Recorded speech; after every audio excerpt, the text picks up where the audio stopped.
شكرا.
واحد.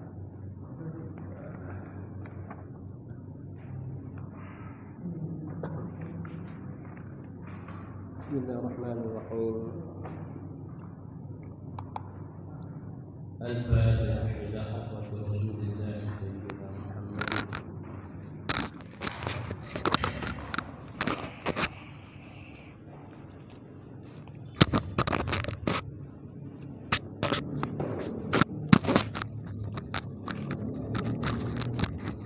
الفاتحة إلى حضرة رسول الله سيدنا محمد صلى الله عليه وسلم وآله وأزواجه وذرياته وأهل بيته الطيبين الطاهرين وأصحابه الأكرمين، وإلى روح الراتب الحبيب عبد الله بن علوي بن محمد الحداد وأصوله وفروعه أن الله يتغشاهم بالرحمة والمغفرة واسكنهم الجنة برحمته. الفاتحة. أعوذ بالله من الشيطان الرجيم. بسم الله الرحمن الرحيم. الحمد لله رب العالمين الرحمن الرحيم مالك يوم الدين. إياك نعبد وإياك نستعين. اهدنا الصراط المستقيم صراط الذين أنعمت عليهم غير المغضوب عليهم ولا الضالين. آمين. الله لا إله إلا هو الحي القيوم لا تأخذه سنة ولا نوم له ما في السماوات وما في الأرض. من ذا الذي يشفع عنده إلا بإذنه يعلم ما بين أيديهم وما خلفهم ولا يحيطون بشيء من علمه إلا بما شاء. وسع كرسيه السماوات والأرض ولا يؤوده حفظهما وهو العلي العظيم. آمن الرسول بما أنزل إليه من ربه والمؤمنون كل آمن بالله وملائكته وكتبه ورسله لا نفرق بين أحد من رسله وقالوا سمعنا وأطعنا غفرانك ربنا وإليك المصير.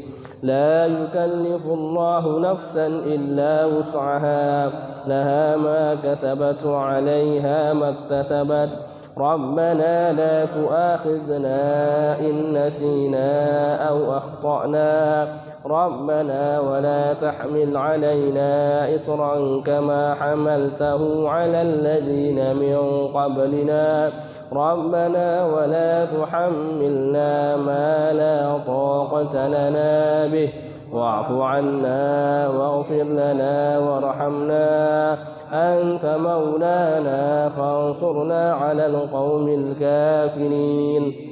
لا إله إلا الله وحده لا شريك له له الملك وله الحمد يحيي ويميت وهو على كل شيء قدير.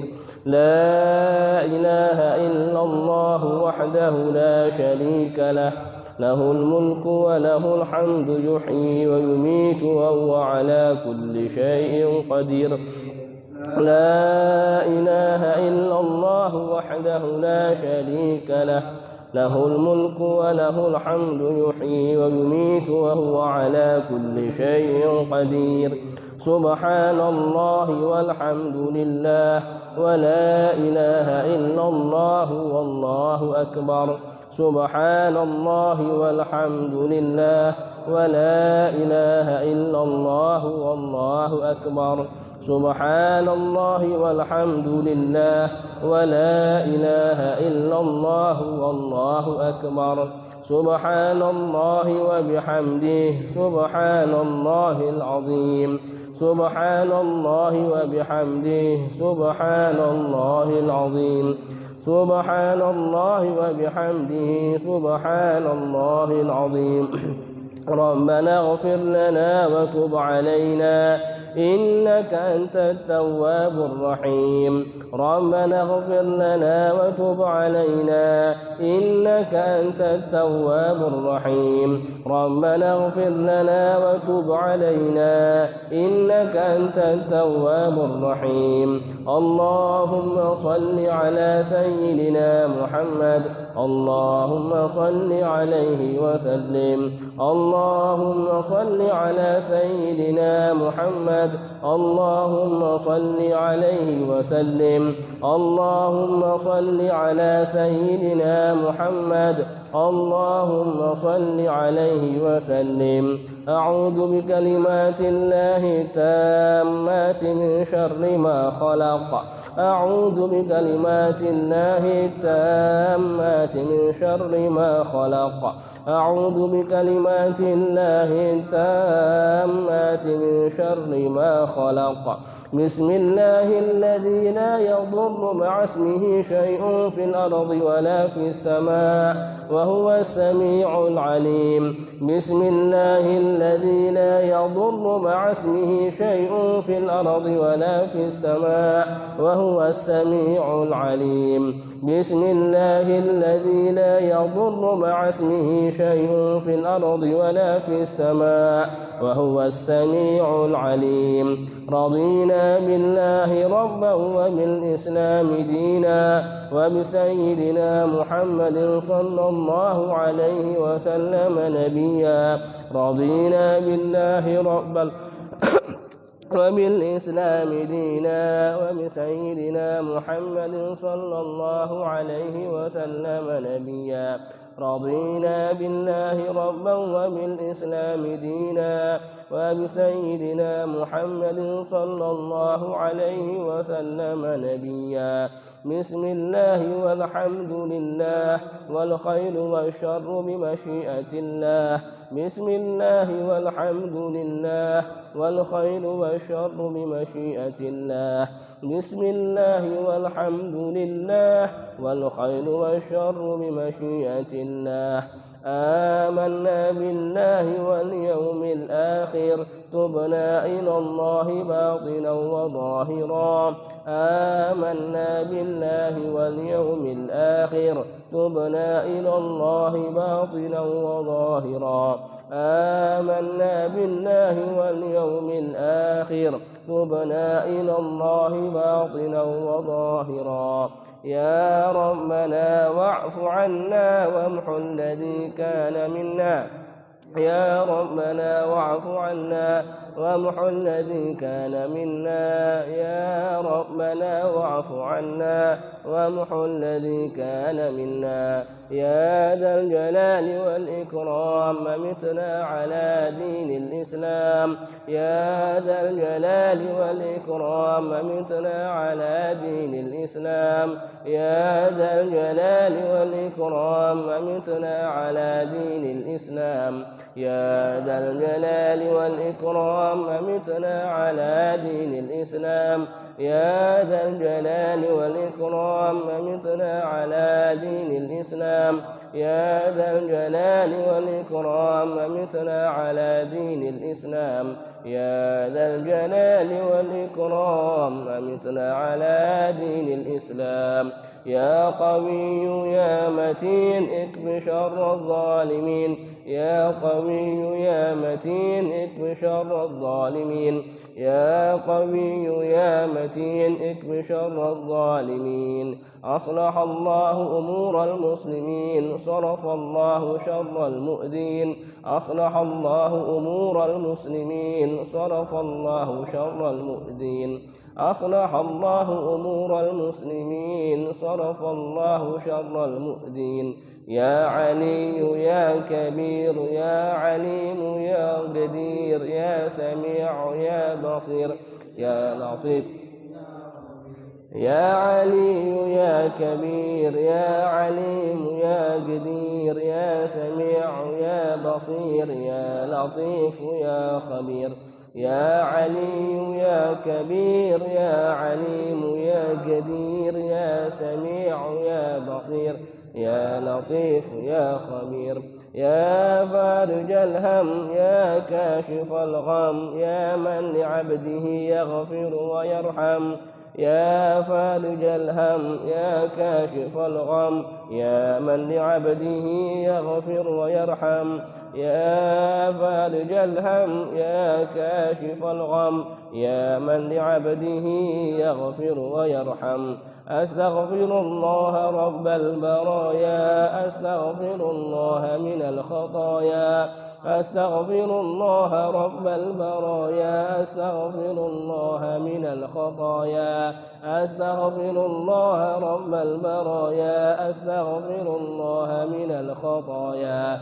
أستغفر الله رب البرايا أستغفر الله من الخطايا لا إله إلا الله لا إله إلا الله لا إله إلا الله لا إله إلا الله لا إله إلا الله لا إله إلا الله لا إله إلا الله لا إله إلا الله لا إله إلا الله لا إله إلا الله لا إله إلا الله لا إله إلا الله لا إله إلا الله لا إله إلا الله لا إله إلا الله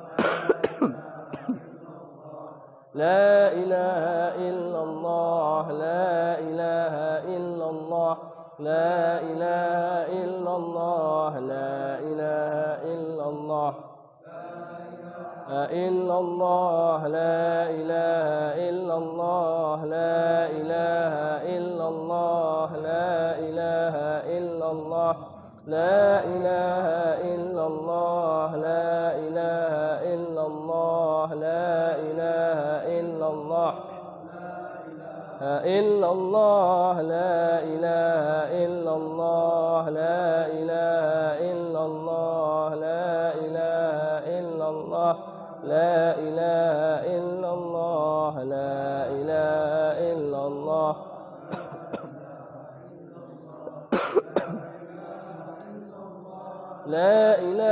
إلا الله لا إله إلا الله لا إله إلا الله لا إله إلا الله لا إله إلا الله لا إله إلا الله لا إله إلا الله لا إله إلا الله إله إلا الله لا إله إلا الله لا إله إلا الله لا إله إلا الله لا إله إلا الله محمد رسول الله صلى الله عليه وسلم فشرف ومجد وعظم. ورضي الله تعالى عن أهل بيته الطيبين الطاهرين وأصحابه الأكرمين وأزواجه الطاهرات أمهات المؤمنين والتابعين لهم بإحسان إلى يوم الدين، وعلينا معهم وفيهم برحمتك يا أرحم الراحمين. كلمة الحق لا إله إلا الله محمد رسول الله صلى الله عليه وسلم. عليها نحيا وعليها نموت وبها نبعث إن شاء الله تعالى، ونحن من الآمنين. آمين. بسم الله الرحمن الرحيم. قل هو الله أحد الله الصمد لم يلد ولم يولد ولم يكن له كفوا أحد. بسم الله الرحمن الرحيم. قل هو الله أحد الله الصمد لم يلد ولم يولد ولم يكن له كفوا أحد. بسم الله الرحمن الرحيم. قل هو الله أحد الله الصمد لم يلد ولم يولد ولم يكن له كفوا أحد. بسم الله الرحمن الرحيم. قل أعوذ برب الفلق من شر ما خلق ومن شر غاسق إذا وقب ومن شر النفاثات في العقد ومن شر حاسد إذا حسد. بسم الله الرحمن الرحيم. قل أعوذ برب الفلق من شر ما خلق ومن شر غاسق إذا وقب ومن شر النفاثات في العقد ومن شر حاسد إذا حسد. بسم الله الرحمن الرحيم. قل أعوذ برب الفلق من شر ما خلق ومن شر غاسق إذا وقب ومن شر النفاثات في العقد ومن شر حاسد إذا حسد. بسم الله الرحمن الرحيم. قل أعوذ برب الناس مالك الناس إله الناس من شر الوسواس الخناس الذي يوسوس في صدور الناس من الجنة والناس. بسم الله الرحمن الرحيم. محبتهم وتوفانا على ملتهم واحشرنا في زمرتهم. الفاتحة.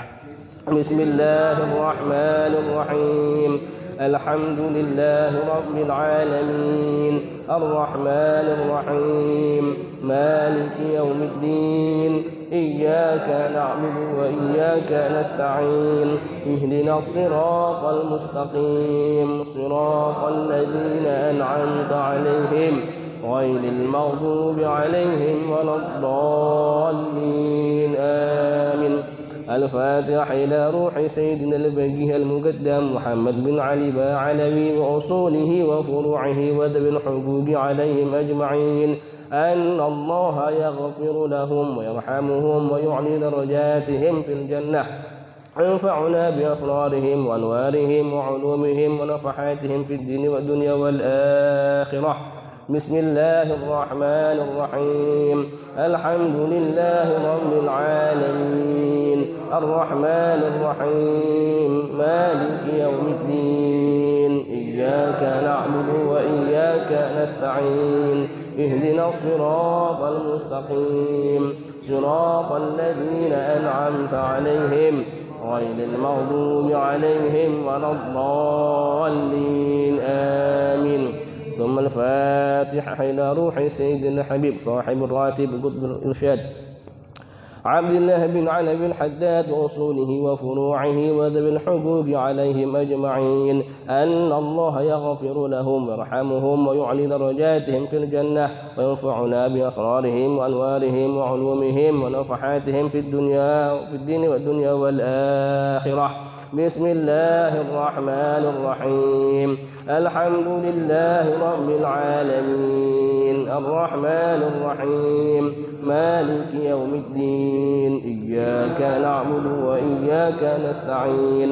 اهدنا الصراط المستقيم صراط الذين أنعمت عليهم غير المغضوب عليهم ولا الضالين. آمين.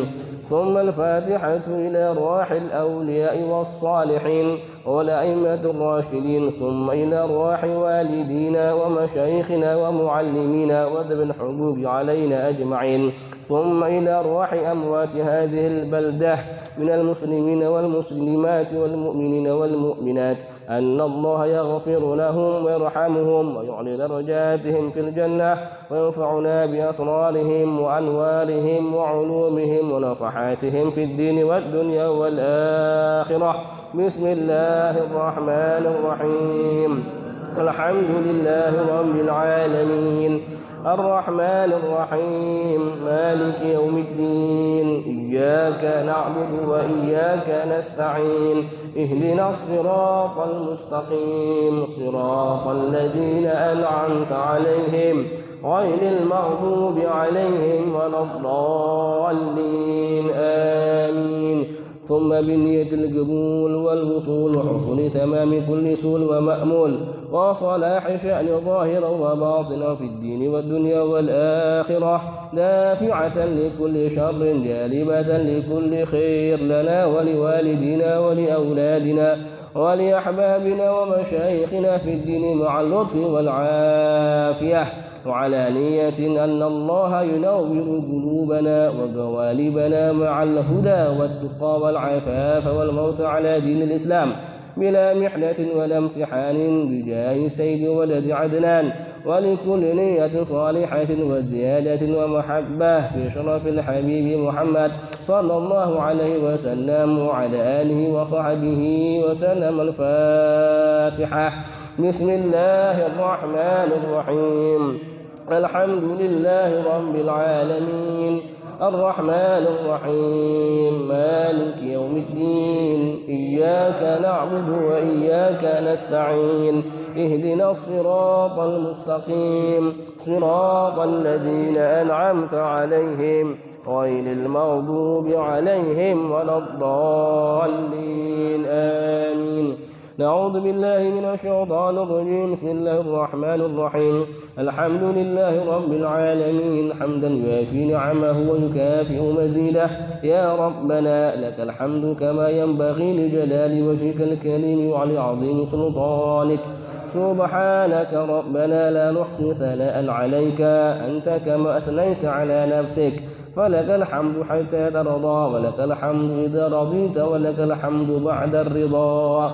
اللهم صل وسلم على سيدنا محمد في الأولين، وصل وسلم على سيدنا محمد في الملأ الأعلى إلى يوم الدين، وصل وسلم على سيدنا محمد حتى ترث الأرض ومن عليها وأنت خير الوارثين.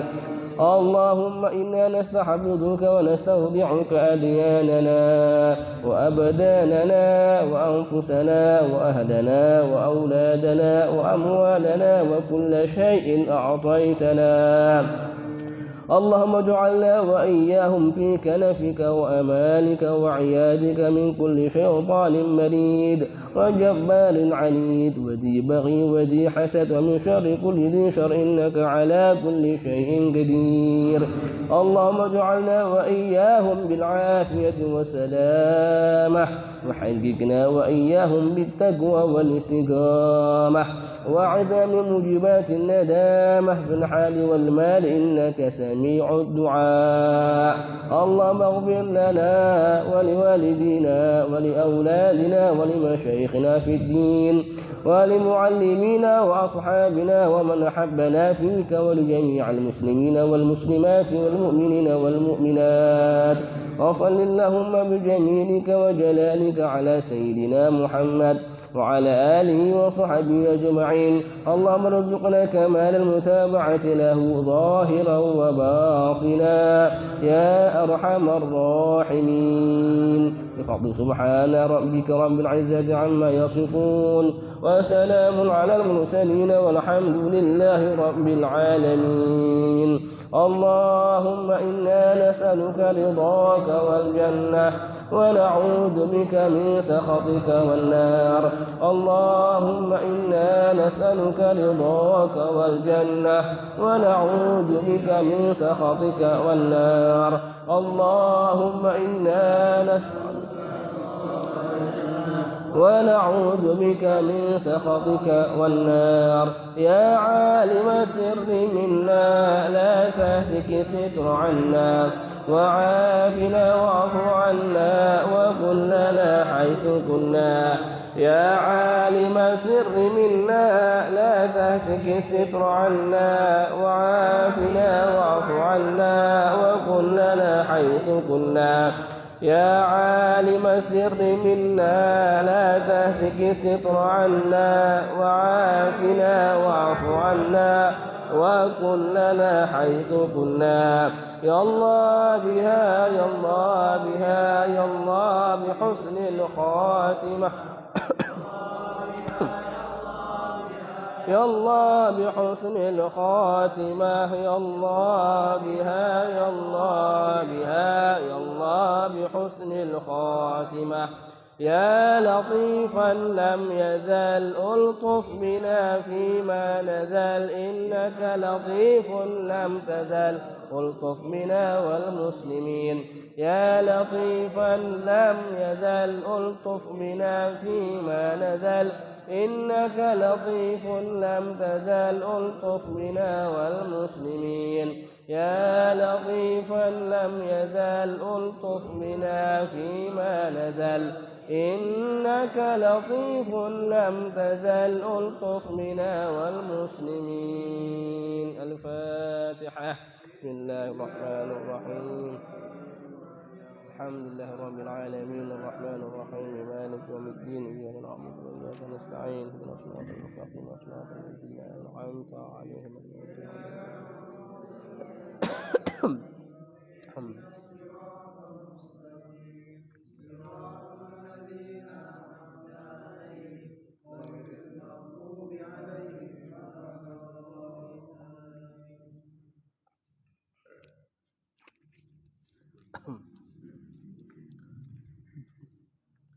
بسم الله الرحمن الرحيم. السلام عليكم ورحمة الله وبركاته.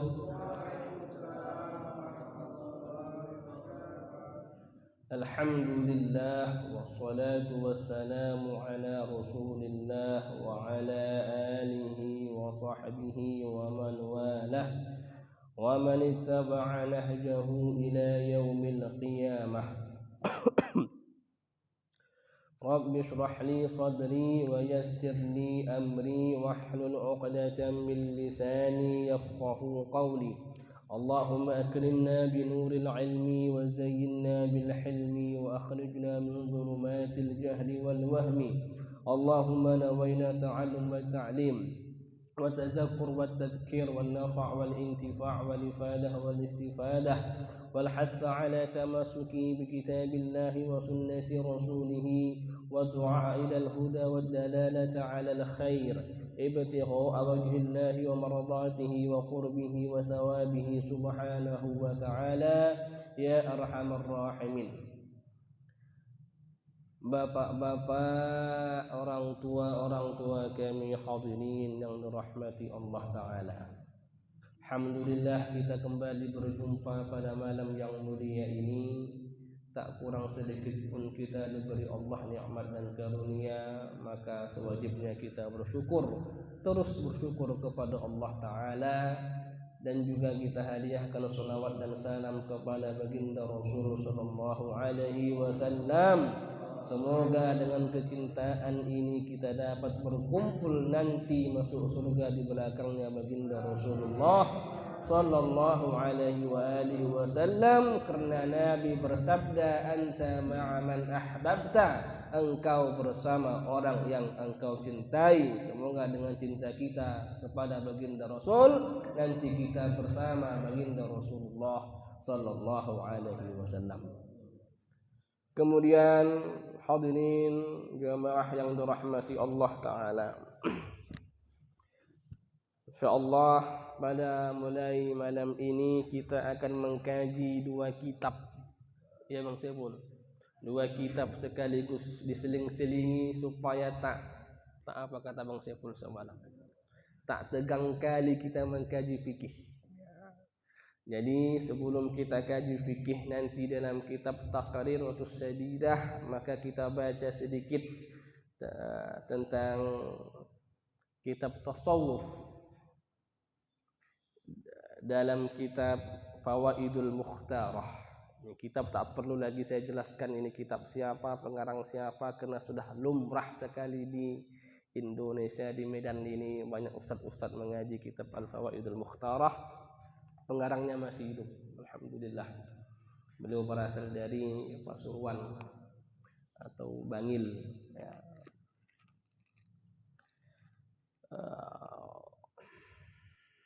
Waqala hafizahullahu ta'ala wa mata'ana Allah bi tuli hayati syarifah. Kitabul ilmi, kitab menerangkan ilmu. Banyak kitab-kitab tasawuf, Pak. Orang kalau bicara tasawuf, cobalah kita pikir dulu. Ini harus kita dudukkan, kita perjelas tasawuf ini. Orang kalau bicara tasawuf, apa yang terlintas di kepala orang, terutama di masyarakat kita di Medan, Sumatera Utara. Ketika ngomong tasawuf, apa yang terlintas di benak orang? Zikir. Ya kan, Pak? Orang kalau ngomong tasawuf, ingatnya zikir. Kalau ingat zikir, ingat tarekat. Ya kan? Bisa kita pisahkan antara tarekat dan tasawuf? Tak bisa. Praktek tasawuf itu ya tarekat. Ini teori-teorinya nih. Prakteknya itu ya tarekat itu. Tapi kalau kita kaji kitab-kitab tasawuf dari mulai yang kecil sampai yang besar contoh sajalah kita sebutkan Ihya Ulumuddin, kitab tasawuf karangan Imam Al-Ghazali, sampai 5 jilid, berjilid-jilid. Itu kitab yang dari mulai abad ke abad semua ulama angkat tangan. Kitab yang luar biasa. Bahkan Al-Imam Haddad yang rotibnya baru kita baca tadi, tergila-gila dengan kitabnya Imam Al-Ghazali, kitab Ihya Ulumuddin. Apa di pangkal babnya? Bab pertamanya apa? Dari mulai kitab kecil sampai kitab yang besar dalam ilmu tasawuf, bab pertama kali membahas tentang ilmu. Kitabul ilmi, kitab ilmu. Ini menunjukkan tasawuf tidak boleh lepas dari yang namanya ilmu. Ini menunjukkan bahwa praktek tasawuf yang tadi kita kenal dengan tarekat harus didasari dengan ilmu. Bohong, mohon maaf, kalau ada orang yang mengaku tinggi tingkat kerohaniannya, tingkat keulamaannya dengan tarekat, tapi tidak didasari dengan ilmu. Wali-waliullah dulu sampai ke derajat wali dengan zikirnya, dengan tarekatnya, tapi didasari syariat. Syariat itu apa? Ilmu. Jadi duduk dulu ilmu syariatnya, fikihnya, hadisnya, bisa dulu dia mengkaji ulama-ulama, maksudnya bisa mengkaji pendapat para ulama melalui kitab-kitab turas, ya kan? Barulah dia masuk ke ma'rifat, hakikat, segala macamnya dalam ilmu, dalam dunia pertarekatan. Jadi mohon maafnya bolehnya bertarekat, bersuluk, boleh bagi yang barangkali Allah tak beri kesempatan untuknya mendalami ilmu syariat ketika waktu muda, sudah berumur mungkin dia insaf, dapat hidayah, lalu ikut tarekat, boleh. Tapi ya kan, tapi tak pada menonjolkan kalau sudah dapat gelar dalam tarekat, apa gelar biasanya, khalifah atau apa, tak pada ditonjolkan bahwa kita ini adalah seseorang yang khusus, ya kan, sehingga orang awam tidak tertipu, sehingga nanti maksud tertipunya ditanya masalah hukum, gimana begini Pak, katanya, dijawab tak tahu, maafnya lah, ngomong pahit-pahit saja, tak dijawab tak enak, ya kan, boleh. bukan berarti dilarang orang yang mau masuk tarekat tanpa dasar ilmu agama segala macam, bukan dilarang. Silakan. Kalau itu pula dianggapnya jalannya sampai kepada Allah Ta'ala, silakan. Kalau di situ pula dia anggap hatinya itu duduk baik, tentram, nyaman, silakan. Tapi tengok, tasawuf harus dipahami erat kaitannya dengan ilmu. Maka tentulah tarekat itu harus didasari dulu dengan ilmu. Jadi bagaimana itu solusinya? Ya, solusinya bapak-bapak, ibu-ibu yang sudah masuk menebur dalam tarekat, dapat gelar dan sebagainya, dan belum duduk ilmu syariatnya, mengajilah. Tahu sahabat? Mengaji lagi, dalami lagi kitab. Saya kalau tak salah saya, salah satu syarat dalam tarekat Naqsyabandiyah, nanti dikoreksi lagi barangkali salah ini. Salah satu syarat dalam tarekat Naqsyabandiyah kalau mau baiat itu, salah satunya ada praktek baca kitab kuning. Tak salah saya nanti koreksi bagi yang sudah ngambil tarekat. Ada baca kitab kuning dan itu rupanya banyak dilompati. Nah, tak duduk dibaca kitab kuningnya. Artinya apa? Artinya ajaran dulu yang dibawa ke sini, ke Medan, Sumatera Utara, ke Indonesia, semuanya tarekat itu melalui syariat. Duduk dulu syariat baru bertarekat. Baru cocok. Alim dalam ilmu agama, baru alim dalam ilmu rohani. Baru cocok menjadi sandaran, jadi tempat aduan, minta doa, minta petuah segala macam, ya kan? Ini mengaji pun tak duduk, tak tahu dia mana dhammah, mana fathah, mana kasrah, mohon maafnya pun baca Qur'annya bahkan tak tentu arah kemana, tahu-tahu saya bisa mengobati, kan? Kemana-mana arahnya itu, kan begitu. Nah, ini menunjukkan bahwa ilmu tasawuf didasari dengan ilmu syariat. Cari kitab-kitab tasawuf dari mulai kecil sampai yang besar. Bab pertama menerangkan tentang ilmu. Qala kitabul ilmi, kitab menerangkan ilmu. Fadlul ilmi wa ta'lim, keutamaan ilmu wa ta'lim dan belajar mengajar, mengajar belajar atau belajar mengajar. Ta'lim artinya mengajar, ta'allum belajar. Cuma sudah lumrah di mulut orang-orang mengucapkan ta'lim dengan maknanya belajar, keutamaan ilmu dan mempelajarinya. Ta'lim, seorang ta'lim artinya mengajar. Allama yu'allimu ta'liman, mengajarkan. Kalau belajar, ta'allama yata'allamu ta'alluman, belajar. Cuma lumrah di mulut orang. Ta'lim artinya kau tak ta'lim, artinya belajar. Fadlul ilmi wa ta'lim, keutamaan ilmu dan mempelajarinya. Qala Allah Ta'ala li nabiyhi sallallahu alaihi wasallam, berfirman Allah Ta'ala kepada nabinya sallallahu alaihi wasallam, wa qur rabbi zidni ilman, katakan wahai Muhammad, ya Rabbi itu artinya ya Rabb, wahai Tuhanku, zidni, tambahilah aku, ilman, ilmu.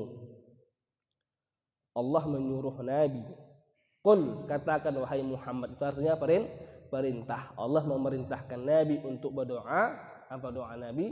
Rabbi zidni ilman, ya Allah tambah ilmuku. Kurang apa ilmu Nabi dibandingkan ilmu kita? Tak sampai seujung kuku, tak sampai seujung tai kukunya Nabi ilmu kita ini. Itu pun Allah mengajarkan Nabi untuk berdoa minta tambah ilmu. Wa fawqa kulli dzi ilmin alim, setiap orang yang memiliki ilmu, di atasnya ada lagi yang memiliki ilmu. Kalau kita tinggi-tinggian ilmu, setiap yang punya ilmu pasti lagi di atasnya ada yang berilmu. Tak usah sombong dengan ilmu. Wa amarahu bi talabiz ziyadati minal ilmi, Allah memerintahkan Nabi untuk meminta tambah dalam ilmu. Idh huwa asyraful khisali wa arfa'ul khilali. Karena ilmu itu adalah sesuatu yang paling mulia dan sesuatu yang paling tinggi. Yang paling mulia dan yang paling tinggi itu adalah ilmu. Maka daripada itu Allah memerintahkan nabinya untuk meminta tambah atas sesuatu yang paling mulia. Seandainya harta lebih mulia daripada ilmu, niscaya Allah akan memerintahkan nabi untuk meminta tambah harta. Tapi tidak, Allah menyuruh nabi untuk meminta tambah ilmu. Kalau seandainya gelar lebih mulia daripada ilmu, Allah akan memerintahkan nabi untuk minta tambah gelar. Kalau banyaknya pengikut lebih mulia daripada ilmu, maka Allah akan memerintahkan nabi untuk meminta tambah pengikut. Akhir zaman ini orang yang berilmu sedikit jamaahnya, orang yang tak berilmu banyak jamaahnya. Kalau tuan-tuan guru yang tua-tua mengaji sedikit pak jamaahnya itu. Tapi kalau orang artis yang mengaji, tampil ada tabligh akbar, siapa pembicaranya? Artis. Ramai itu pak. Tapi kalau tuan-tuan guru yang mengaji, guru-guru kita, tua-tua, sepuh-sepuh, ulama-ulama kita, capek awaknya berefler sana sini, undang sana sini, sedikit yang datang. Orang yang berilmu lebih mulia padahal daripada artis. Wathani an Abi Hurairah radhiyallahu taala anhu أنه مر بسوق المدينة فوقف عليها فقال يا أهل السوق ما أعجزكم قالوا وما ذاك يا أبا هريرة قال ذاك ميراث رسول الله صلى الله عليه وسلم يقسم وأنتم هاهنا. Dari Abu Hurairah, semoga Allah Ta'ala meridainya, bahwasanya ia lewat ke suatu pasar pajak, kayak pajak kita nih. Pajak apa namanya nih? Pajak sore. Lewat awak situ, kiri kanan pajak. Marra bisuqil Madinati, lewat di pajak Madinah. Fawaqafa 'alaiha, lalu berdirilah Abu Hurairah di pajak itu. Berdiri. Apa katanya? Faqala, berkata Abu Hurairah, ya ahlas suq, wahai penghuni pajak, ma a'jazakum, apa yang membuat kalian lemah di sini? Orang-orang pajak itu bingung lah. Kenapa lemah kami di sini? Lalu berkata mereka, penduduk pajak, wa madzaka ya Abu Hurairah, kenapa rupanya wahai Abu Hurairah? Qala, berkata Abu Hurairah, dzaka mirathu Rasulillah sallallahu alaihi wasallam yuqsamu antum hahuna. Di sana dibagi-bagi harta warisan atau peninggalan Rasulullah, sementara kalian di sini. Sana dibagi-bagi peninggalannya Nabi, kalian di sini, kata Abu Hurairah. Ala tadhhabuna fata'khuduna nasibakum minhu. Kenapa tidakkah kalian pergi dan kalian mengambil bagian kalian dari peninggalan harta Nabi itu? Qalu, berkata mereka, wa aina huwa, di mana peninggalan Nabi itu wahai Abu Hurairah? Qala, berkata Abu Hurairah, fil masjid, di masjid. Fa kharaju sira'an, lalu mereka keluar cepat-cepat, keluar dari pajak. Ini pajak Madinah pak, bukan pajak sini.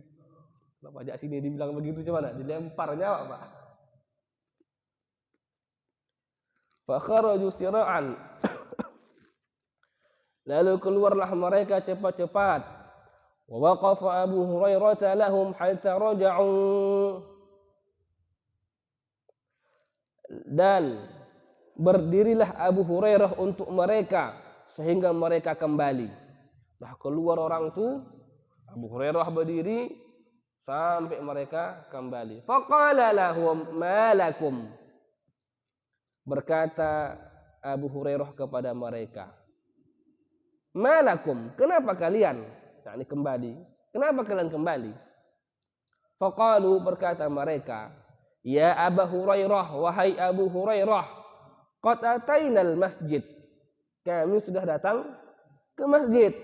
Fadakhalna, lalu kami masuk ke masjid. Falam nara fihi syai'an yuqsam. Kami tak nampak di masjid ada sesuatu yang dibagi-bagi. Faqala lahum Abu Hurairah, berkatalah kepada mereka Abu Hurairah, wa ma ra'aitum fil masjid ahadan, kalian tidak melihat ada satu orang pun di masjid? Qalu bala, iya kami nampak. Ra'aina qauman yusalluna, kami nampak orang-orang yang sedang salat, kata orang itu. Wa qauman yaqra'una al-Qur'ana, dan orang-orang membaca Al-Qur'an. Wa qauman yatadzakaruna al-halala wal harama, dan orang-orang yang saling bermuzakarah, saling mengingatkan tentang sesuatu yang halal dan yang haram. Ya, itu masalah fikih, ini halal, ini haram. Faqala lahum Abu Hurairah, berkatalah kepada mereka Abu Hurairah, waihakum, celakalah kalian. Kembali pada orang itu tadi kan. Fadzalika mirasu Muhammad sallallahu alaihi wasallam, itulah harta peninggalan Rasulullah sallallahu alaihi wasallam. Kata Abu Hurairah, asyara ila hadits Rasulullah sallallahu alaihi wasallam. Abu Hurairah memaksudkan hadis Nabi yang berbunyi, innal anbiya'a lam yuwarrithu dinaran wala dirhaman wa innama warrathul ilma. Sesungguhnya para nabi tidak mewariskan dinar, tidak mewariskan dirham, tetapi mereka mewariskan ilmu.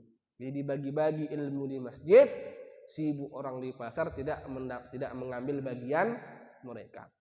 Disuruh sama Abu Hurairah, mereka kira yang Nabi tinggalkan ini harta. Cepat mereka keluar untuk mendapatkan bagian mereka yang mereka kira harta. Rupanya mereka hanya mendapati orang sholat, baca Quran, dan mengaji halal dan haram. Rupanya itulah yang dimaksud Abu Hurairah harta peninggalan Nabi, karena Nabi tidak meninggalkan harta dirham, dinar, tetapi meninggalkan ilmu. Maka dikatakan al-ulama'u warathatul anbiya. Ulama adalah pewaris para nabi.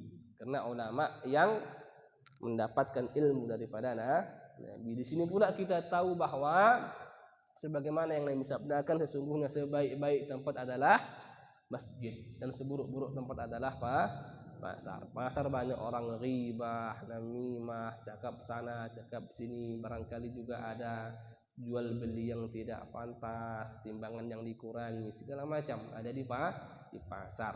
Kalau di masjid ada juga bang, ghibah, namimah, ya kan? Habis sholat, pergi keluar, ambil merokok, ucap sana, ucap sini, gunjang sana, gunjang sini. Banyak begitu pak. Zaman sekarang banyak, paling tidak dapatlah sholatnya, kan begitu. Allah Ta'ala.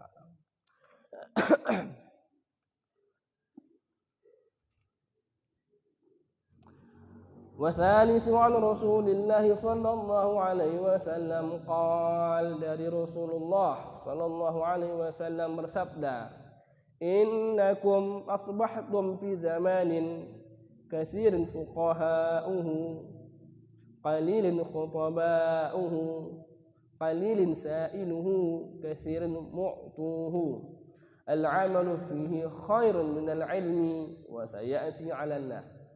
Kata Nabi, sesungguhnya kalian sekarang ini, yakni Nabi berkata kepada sahabat, kalian sekarang ini berada di zaman yang banyak ahli fikihnya.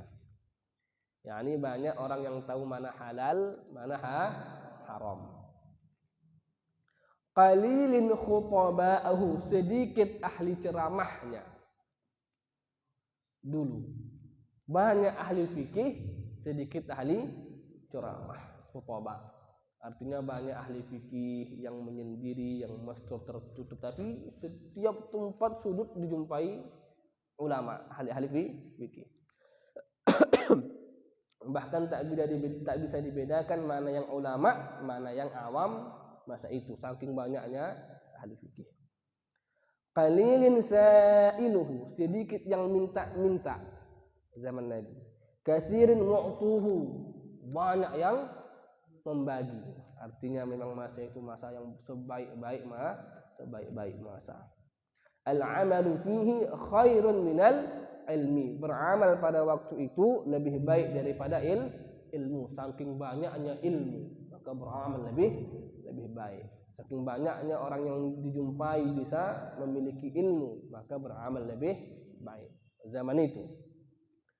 Wa sayati 'alan nasi zamanun, kata Nabi, akan datang kepada orang-orang suatu zaman, qalilun fuqaha'uhu, sedikit ahli fikih, katsirun khutaba'uhu, banyak ahli ceramahnya.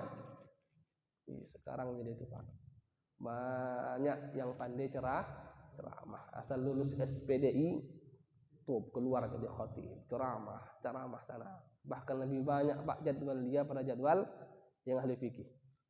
Sekarang bingung kita, ini orang ini mahasiswa kita dulu baru lulus, tapi jadwal entah kemana-mana, luar kota pula, heran kita Pak. Sedikit ahli fikihnya, kata Nabi, katsirun khutaba'ahu, banyak ahli ceramahnya. Qalilun mu'tuhu, sedikit yang membagi. Katsirun sa'iluhu, banyak yang minta. Al-ilmu fihi khairun minal amal. Pada waktu itu ilmu lebih baik daripada beramal. Kapan itu Pak? Hari ini deh. Nampak bagaimana kata Nabi ilmu lebih baik pada amal.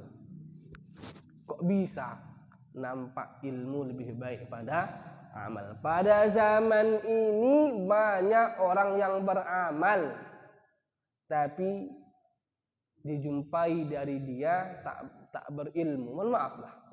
Rajin salat, rajin, pokoknya kalau nampak dia, nampak kayak dia itu adalah Nabi, ibadah saja, tapi ilmunya apa yang terjadi ketika ilmu kurang? Menyalah-nyalahkan, ini salah, ini haram, ini bid'ah. Bahkan ada yang mengatakan sholawat kepada Nabi ditambah pakai sayyidina, dibaca dalam sholat, Allahumma sholli ala sayyidina Muhammad, haram. Luar biasa. Tapi mazharnya, penampilannya, sholatnya jangan tanya. Kalau ada lagi sop di lebih depan daripada imam, mungkin dia di depan itu. Jamaahnya, baca Qur'annya luar biasa. Begitulah.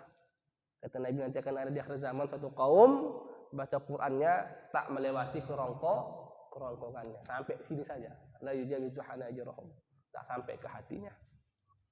Hafalnya dia, lancar bacaannya, masya Allah. Nampak dia ahli sujud sampai hitam keningnya. Padahal kata Nabi, orang yang sholat itu fi wujuhihim atharus sujud, ada bekas sujud di wajah, bukan di kening. Jadi orang yang sholat itu wajahnya itu berseri-seri, ada bekas sujudnya, berseri-seri, dipandang itu nampaknya sejuk hati, kemana-mana senyum, menyapa orang, di wajahnya, kata Allah, di wajahnya ada bekas sujud, bukan di jidatnya. Apalah artinya di jidat kita ini hitam, tapi jumpa orang suram aja, senyum tak mau, menyapa tak mau, negur tidak, ya kan? Tak nampak pengaruh sholat. Nah, zaman kita lah itu, fuqahanya sedikit. Boleh Bapak cari nanti Batang Kuis nih sampai ke Tembung, cari dari pintu ke pintu, Bapak kumpulkan berapa yang ahli fikih di Batang Kuis ke Tembung, carilah. Baru Bapak cari dari pintu ke pintu siapa yang pandai ceramah. banyak yang pandai ceramah daripada ahli fikih. Mohon maaf, jamaah maaf.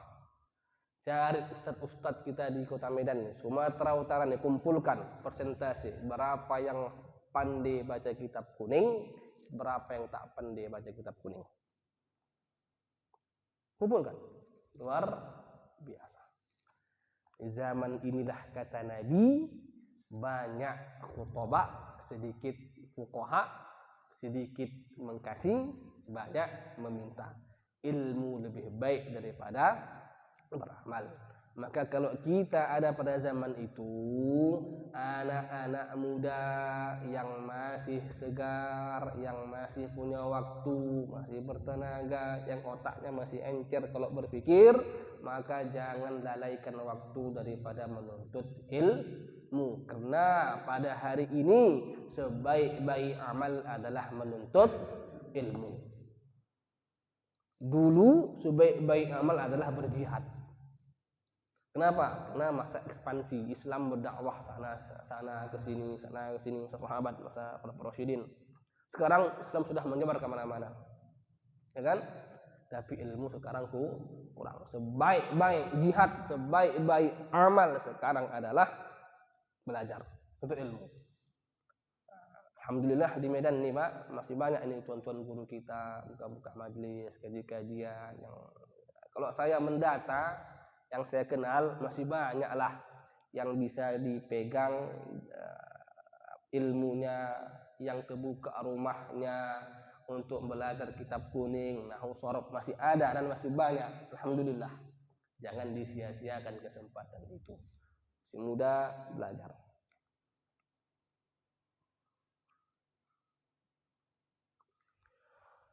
Qala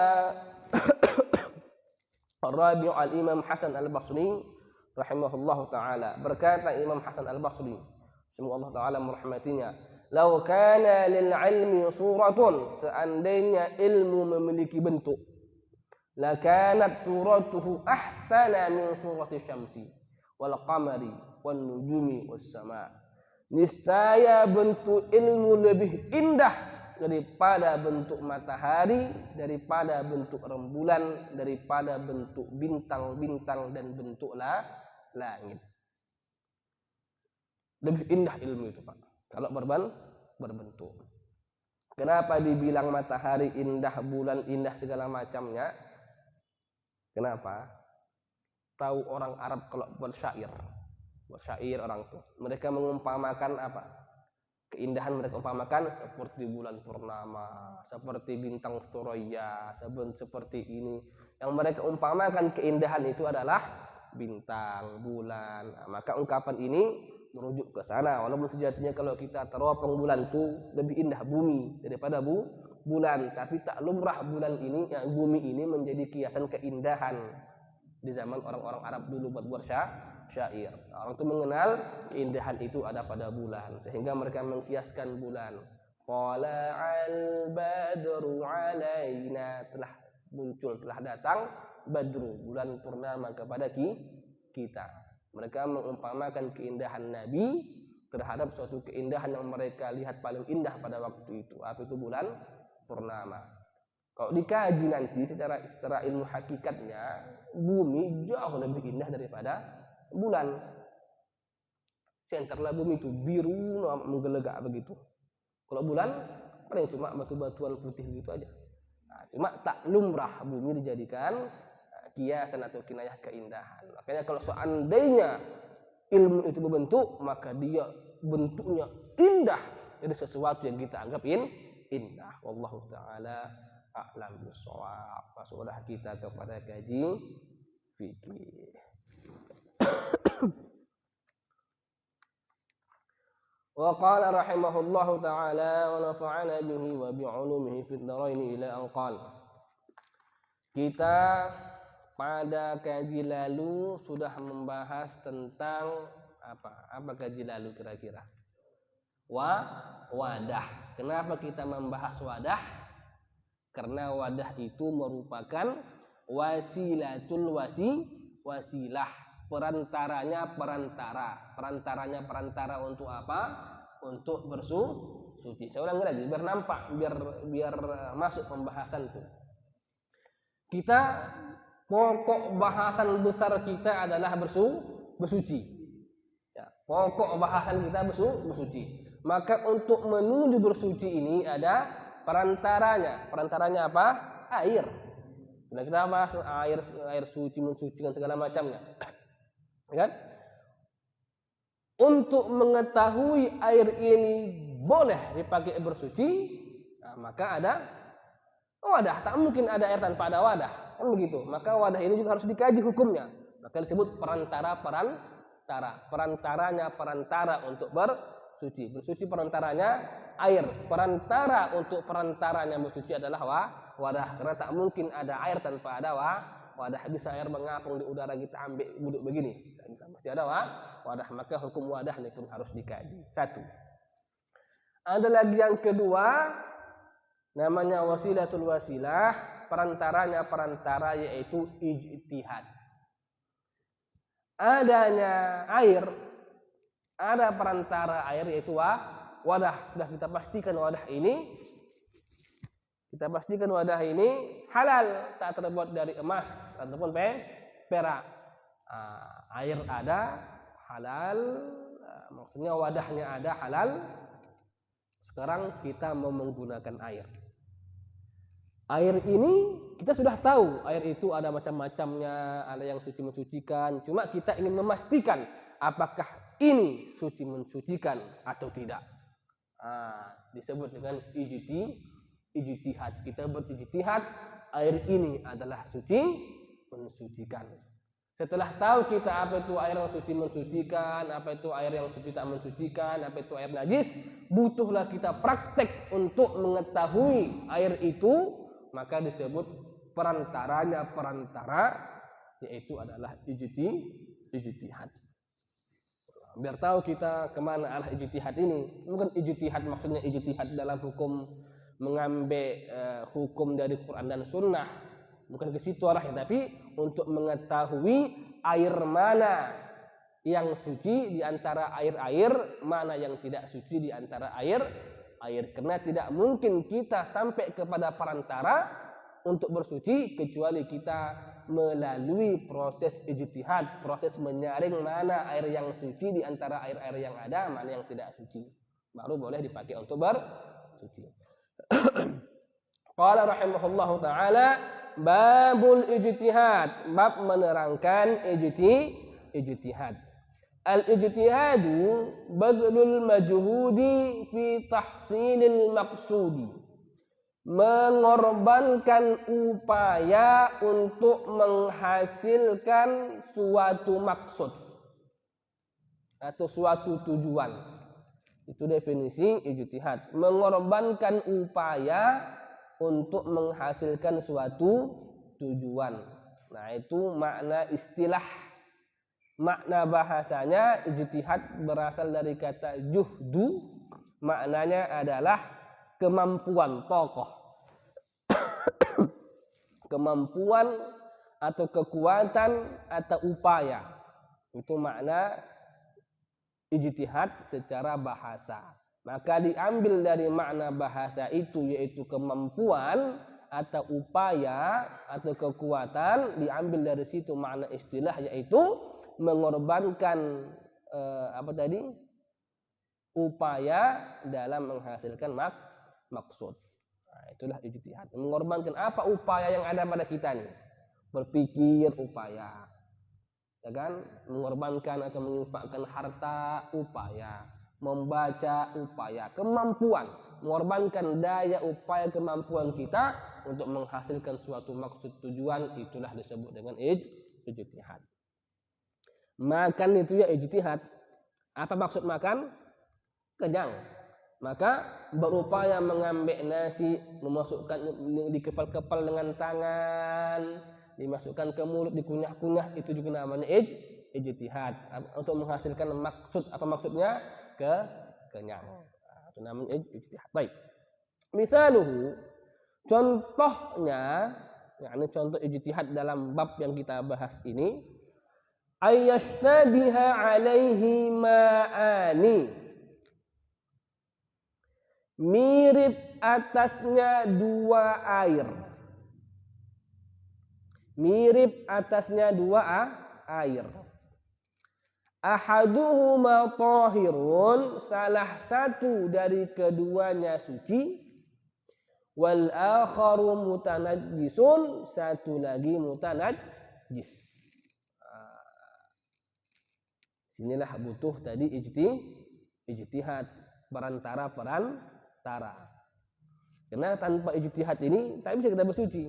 Adanya air, adanya wadah, tapi tak bisa bersuci karena tidak ada ijtihad. Maka butuh ijtihad sebagai perantara, yakni wasilatul wasail.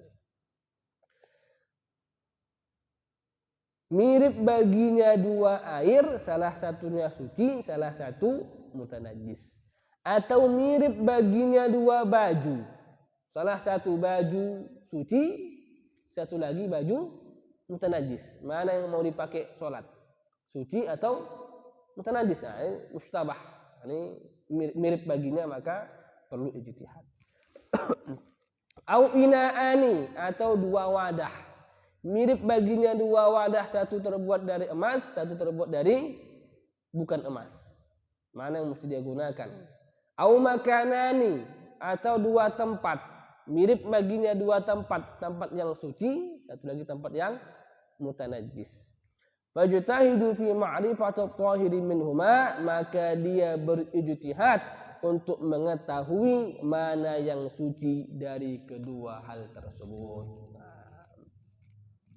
Hukmuhu, hukum ijtihad, taratan yakunu jaizan, kadangkala hukumnya boleh, wa taratan yakunu wajiban, kadangkala hukumnya wajib.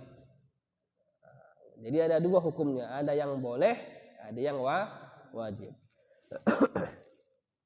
Syurutu jawazil ijtihadi arba'atun. Syarat bolehnya berijtihad, syarat ijtihad yang boleh. Itunya, syarat ijtihad yang boleh atau syarat bolehnya berijtihad ada empat. Pertama, ayyakuna indahu ma'un au nahwuhu tahirun bijaqinin.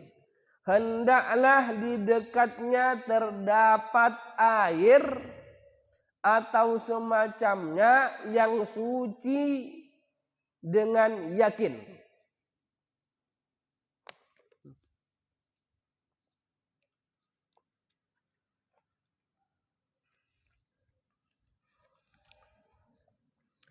Hendaklah di dekatnya ada air yang suci, namun air suci itu kesuciannya dengan yakin. Nah, kita harus tahu dulu nih istilah-istilah yakin ini. Dalam usul fikih, yakin itu tingkatan tertinggi. Yakin itu kita tahu 100%. Yakin tahu 100%. Jadi tak mungkin ada keraguan salah. Contoh, yang di depan saya ini namanya Haikal. Ini si Haikal namanya ini, Pak. Nah, ini yakin saya ini Haikal. Nampak saya pula, nampak saya di depan saya, mukanya begini, emang orangnya agak kurus, suka senyum. Nah, inilah Haikal ini. Jadi yakin saya ini Haikal. Tak mungkin salah. Karena memang nampak. Nah, ini tingkatan tertinggi. Di bawahnya, nah, contoh yakin lagi adalah seperti kita meyakini bahwa Allah itu Esa. Yakin kan? Mungkin salah? Tak mungkin. Nabi Muhammad itu utusan Allah. Mungkin salah? Tak mungkin. Namanya yakin 100%. Yang kedua, zon. Zon itu apa? Praduga, tapi praduga yang kuat. Praduga yang kuat. Contoh, Allahu Akbar, Allahu Akbar, azan Isya. Tahu dari mana kita? Dari jam. Oh, jam segini sudah masuk waktu Isya. Tengok nanti ada sedang lembaran. Nah, ada di sini. Jadwal waktu sholat dari MUI ada. Ada. Nanti mestinya ada itu Pak, jadwal waktu sholat yang dibuat oleh MUI Sumatera Utara. Ada. Nanti kalau tak ada saya pintakan nanti kamu itu, ya kan? Nah, kadang kalau ini kita turuti entah yang R ya pura ini kan, atau kita namanya mesin, ya kan? Nah, kalau ada waktu itu jadwalnya lebih pasti. Itu pun praduga. Kenapa? Karena hitung-hitungan manusia, ya kan? Tak tahu kita hakikatnya 100%. Tapi kuat praduga jam segitu masuklah waktu isya. Kuat praduga. Tapi tak bisa kita pastikan 100%. Nah, namanya zon. Di bawah zon ada namanya syak, raguan. Ragu-ragu ini 50-50. Antara ke atas 50 ke bawah 50. Tak yakin, ragu-ragu 50-50. Iya kan, Haikal? 50-50. Kawin enggak ya? 50-50. Ragu. Namanya syak. Di bawah syak ada lagi namanya waham. Waham ini keraguan tapi di bawah 50%. Contoh begini, saya jelaskan masalah waham ini. Ada orang, dia ini laki-laki tapi atau perempuan. Laki kayak perempuan, perempuan kayak laki. Itu mana? Ragu kita nih, ya kan? Ragu 50-50, tak bisa diputuskan. Laki atau perempuan. Setelah diteliti, rupanya muncullah praduga. Misal, karena muncul jenggotnya, oh berarti ini laki-laki. Maka kemungkinan yang lebih tinggi dari keraguan tadi, yaitu laki-laki, disebut dengan zon. Kemungkinan yang lebih rendah tadi, dari kemungkinan itu perempuan, disebut dengan waham. Jadi waham kemungkinan yang di bawah 50. Gitu dia. Jadi kemungkinan yang marjuh yaitu adalah waham.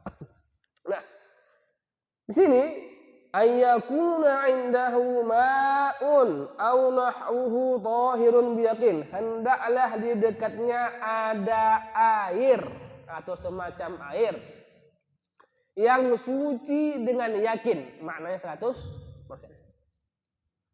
100% ada di sampingnya air yang suci. Seperti apa? Seperti di sampingnya ada sungai. Nah, dia bisa jadi masjid ini, Masjid Ar-Rahman. Ada 2 wadah, ember sama ember. Salah satu ember ini mutanajis. Air yang masuk di situ cicak mati. Ember masuk ke dalam ember cicak mati. Lalu sama anak-anak dibuang cicaknya, dimainkan orang tuh, dikasih makan, entah makan ular, entah makan ikan. Masuklah bapak, loh tadi mana ember yang bekas bangkai cicak, mana yang tidak, kan bingung. Yakin satu suci, yakin satu najis. Tapi ada yakin kita satu air yang suci betul-betul yakin, yaitu ada sungai samping, ya kan? Ada sungai samping yang betul-betul yakin kita itu suci, yakin 100%. Ada ragu lagi kita kesucian sungai? Tak ragu, yakin kita 100% sungai suci mensucikan. Nah, itu gambarannya begitu. Ai ghairal mustabahi fihima, tidak mirip bagi kedua air. Wa amma idza lam yakun indahu fayajibul ijtihad. Maka kalau tidak ada di dekatnya tadi air yang pasti suci, maka wajib baginya berijtihad. Dan begini. Kembali ke gambar tadi, ada 2 ember di situ, yang satu suci, satu mutanajis. Ya kan? Ada lagi air ketiga di samping masjid ini, ada sungai besar mengalir, ya kan? Dalam posisi ini boleh kita berijtihad. Ijtihad itu maksudnya kita tengok sifat-sifat air, dirasa misalnya. Ini rasa agak pahit. Pasti ini nih yang tadi bekas masuk cicak. Maka dituangkan deh itu. Sunnah untuk dibuang airnya. Baru bersuci dengan air yang menurut praduga kita suci. Nah, dalam kasus itu boleh hukumnya boleh kita berijtihad, tak apalah melompat wuduk ke sungai, boleh saja berijtihad. Tapi kalau sungainya tak ada, cuma ada 2 ember tuh, maka wajib berijtihad. Tak ada lagi air, maka wajib kita berijtihad. Tengok, ada enggak warna yang lebih keruh, ada enggak bau yang mengindikasikan, pun ada yang yakin dalam masalah air tadi. Itu begitu ulama berpikir. Maka boleh kita melakukan ijtihad walaupun ada yang yakin. Yang kedua kata ulama, karena membuangkan air dua-duanya di ember termasuk mubadzir. Kalau bisanya diketahui salah satunya mana yang tak mutanajis, kenapa tidak dilakukan? Kenapa mesti membuang yang duanya? Itulah kata ulama, maka bolehlah melaksanakan ijtihad pada waktu itu walaupun ada sesuatu yang yakin suci. Yang pertama, hendaklah ada di sisinya air yang suci dengan yakin.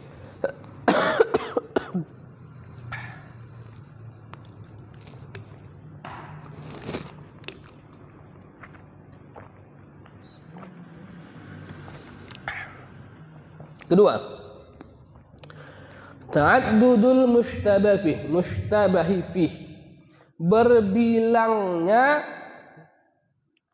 sesuatu yang mirip, sesuatu yang dibingungkan. Berbilangnya sesuatu yang mirip atau yang dibingungkan. Fa idza lam yata'addad fala yajuzul ijtihad. Kalau tidak berbilang maka tidak boleh ijtihad. Kan najasati allati waqa'at 'ala thawbi wa juhila mahalluha fayajibu hina idzin ghuslu thawbi kullihi.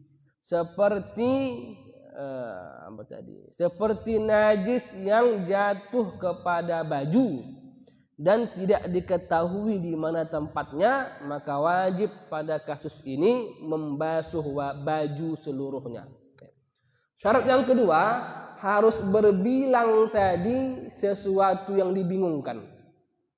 Contoh, ada 2 ember, minimal 2 ember air. Kalau 1 ember air yang tersisa, ya kan? Ini air dalam ember ini, apakah ininya ember yang tadi kemasukan cicak atau tidak ya? Yang satu, maka ini bukan lagi ijtihad, tak boleh berijtihad lagi, ya kan? Buang itu air, tak lagi ini masuk dalam kategori ijtihad. Dia syaratnya mesti berbilang sesuatu yang dibingungkan. Embernya ada 2, 3, atau bajunya ada 2, ada 3. Contoh misalnya ada baju kita yang terkena kencing anak kita nih, misalnya lagi ngompol dia, kita gendong, lagi kencing rupanya dia, kan sering begitu. Kita bukalah baju, rupanya baju kita yang begitu banyak, baju putih banyak yang begitu, ada 5. Tadi mana baju yang kupakai menggendong anak itu? Ini baru ijtihad. Tapi kalau satunya pula bajunya, baju ini enggak ya tadi ya, satu bajunya, tak lagi. Cuma mesti berbilang sesuatu yang diijtihadkan.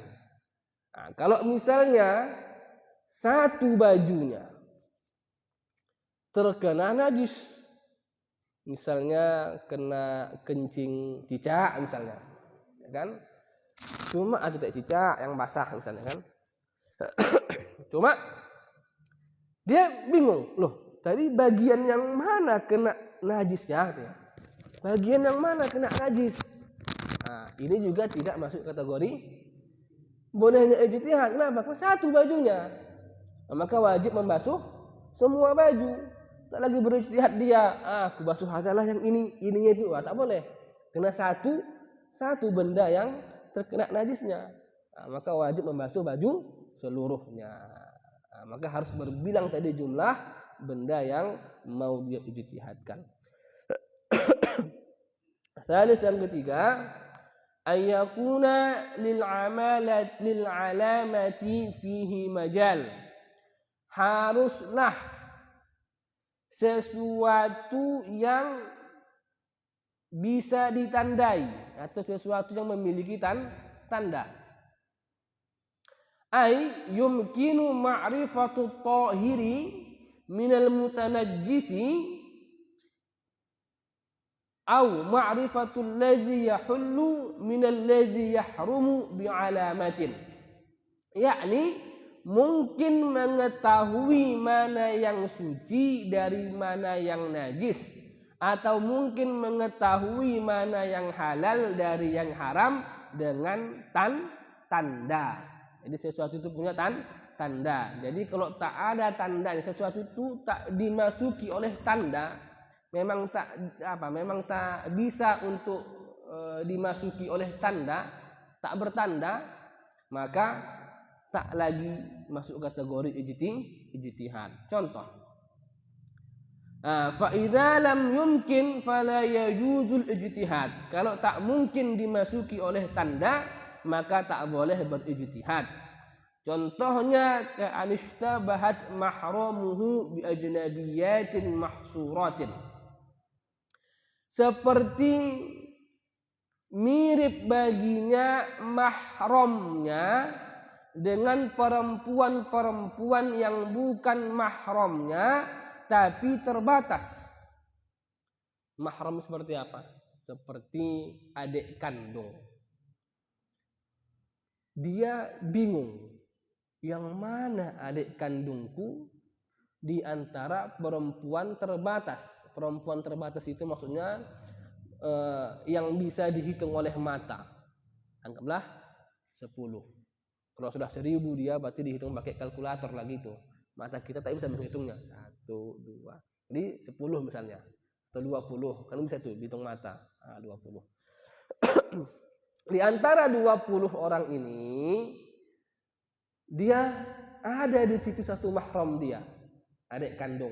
Misalnya umpama ini ayahnya ini tukang kawin, pergi ke kampung sini kawin, kampung sini kawin, keluar diceraikannya, kampung masuk kawin. Jadi mau meninggal, kata ayahnya, nak pergilah ke kampung B, kasihkanlah ini ada wasiat dari ayah kepada seseorang di kampung B, dan di situ nanti ada adik kau, katanya, adik kandung kau, sedarah itu kan. Masuk dia ke kampung B, di kampung B cuma ada 20 perempuan, misalnya ini di atas gunung, ya kan. Nah, rupanya dia ini mendapatkan warisan tabiat dari ayahnya asal masuk kampung kawin. Nah, disitulah dia istabaha alaihi, dia bingung, dia artinya mirip baginya, yang mana adikku kandung, yang mana perempuan yang boleh dia nikahi, katanya, biar bisa ku nikahi yang lain, katanya. Tengoknya mana mungkin kulit yang sama dengan kulitku, katanya, entah mata yang sama dengan mataku, hidungku mancung, yang lain pesek, yang satu itu mancung, entah itu mungkin. Ini bukan kategori ijtihad. Ya kan? Artinya menentukan keturunan atau menentukan menentukan saudara bukan kategori ijtihad. Karena nanti ijtihad itu paling jatuhnya kepada praduga, ya kan? Nah, itu tak dibolehkan dalam perkawinan, karena perkawinan ini besar dampaknya, besar nanti pengaruhnya, maka diberatkan dalam perkawinan yang tak diberatkan dalam urusan selain perkawinan. Nah, kalau kita kaji nanti fikih, hal-hal lain dibolehkan, tapi dalam perkawinan tak boleh. Contoh begini, banyak ulama membolehkan jual beli dengan video. Pak, saya jual ke bapak tanah yang ada di Jakarta tuh ya, harganya 200 M. Baik, saya terima ya, ini saya teken nih, video. Boleh, sah, banyak yang mensahkan. Sidang tesis, skripsi, pakai video, banyak yang membolehkan. Sedang terdakwa, Anda didakwa karena telah mencuri sendal, maka Anda dipenjara 5 tahun. Kan begitu hukum kita ini kan? Kalau Anda korupsi, maka Anda bebas. Kan begitu hukum kita. Anda didakwa karena telah melakukan aksi pornografi, maka Anda hanya dikurung di luar penjara. Kan begitu. Dikurung di luar penjara. Tahanan rumah. Itulah hukum kita ini kan, Pak. Kok sendal 5 tahun. Nah, jadi boleh via video call, ya kan? Tapi kalau menikah, saya nikahkan Haikal misalnya, dengan begini, video call, boleh? Tak boleh. Dibolehkan untuk selain pernikahan, namun tak dibolehkan untuk pernikahan. Kenapa pernikahan ini besar dampaknya, besar pengaruhnya. Maka tadi dalam kasus ini bukan kategori ijtihad. Kalau air bolehlah berijtihad dia, tapi kalau perempuan tadi ini bukan kategori yang bisa dimasuki tanda. Nah, jadi perempuan-perempuan itu bukan kategori yang bisa dipilihnya atau ditelitinya mana tanda yang mendekati dia sehingga dianggap sebagai kerabatnya. Maka tak boleh, itu tidak dalam kategori ijtihad. Baik, paham itu kan? Yang keempat, ayyakuna likullin minal mushtabahi fihi aslun fi tathhiri awil hilli. Hendaklah bagi masing-masing yang diistibahkan, yang dibingungi, ada memiliki asal dalam kesucian atau kehalalan. Bagi masing-masing yang dibingungi memiliki asal kesucian atau kehalalan. Yakni ayyakuna aslu kullin minal mushtabahi fihi tahiran aw halalan. Adalah asal masing-masing yang dibingungi itu suci atau halal. Asalnya suci menjadi mutanajjis. Asalnya halal menjadi haram. Memang haram tapi asalnya halal. Fala yasihu idza kana asluhu najisan ka baulin khalis. Maka tidak sah ijtihad apabila asal yang dibingungi itu salah satunya najis seperti kencing yang murni, au muharraman atau haram seperti maitah, kal maitati seperti bangkai. Nah, jadi dalam kasus tadi ada 2 ember, yang satu air yang suci, yang satu yang mutanajjis, kemasukan bangkai cicak. Syaratnya yang keempat, haruslah yang dibingungi itu, yakni kedua ember tadi, asalnya suci, lalu menjadi salah satunya mutanajjis. Jadi kalau asalnya tak suci tak boleh. Contoh, ada 1 ember air suci, satu lagi ember air kencing. Ini kencingnya ini air putih, ada kencing orang putih itu kan. Kencingnya putih terus, 1 ember dibawa. Lupa kita, tadi ember yang mana kencing, ember yang mana air. ya kan? Nah, ini tak boleh berijtihad dalam kasus ini. Kenapa? Karena asal salah satu yang dibingungi najis, bukan mutanajis. Asal salah satu, ya asal apa asal itu? Ya asal salah satu yang dibingungi adalah mutanajis.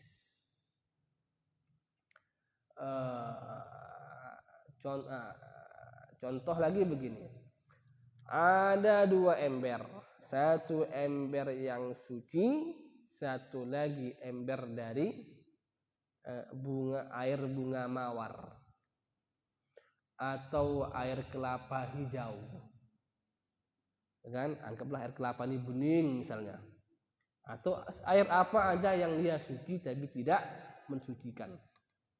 Tengok, oh, boleh berijtihad? Boleh? Tak boleh. Karena salah satu dari yang dibingungi asalnya tidak suci mensucikan. Nah, jadi memang syaratnya harus asal dari kedua yang dibingungi ini suciannya suci mensucikan. Maksudnya suci mensucikan. Nah, begitu. Jadi itu 4 syarat yang apabila terpenuhi maka bolehlah di situ berijtihad. Saya ulangi satu tadi, di sisinya ada air yang yakin suci. Yang kedua harus berbilang jumlah yang dibingungi. Kalau satu bukan bagian daripada ijtihad. Yang ketiga haruslah yang dibingungi itu ada tanda. Ini memang sesuatu yang dimasuki oleh tanda, bukan sesuatu yang tak menerima tanda. Nah, gitu. Yang keempat, masing-masing yang dibingungi itu asalnya suci, barulah boleh berijtihad. Itu masih boleh. Lanjut, wa syurutu wujudul ijtihadi salasatun. Syarat wajibnya ijtihad ada 3. Nah, tadi hukum ijtihad ada 2. Kadang boleh, kadang wajib. Nah, tadi syarat yang boleh, ini syarat yang wajib. Pada 3. 1.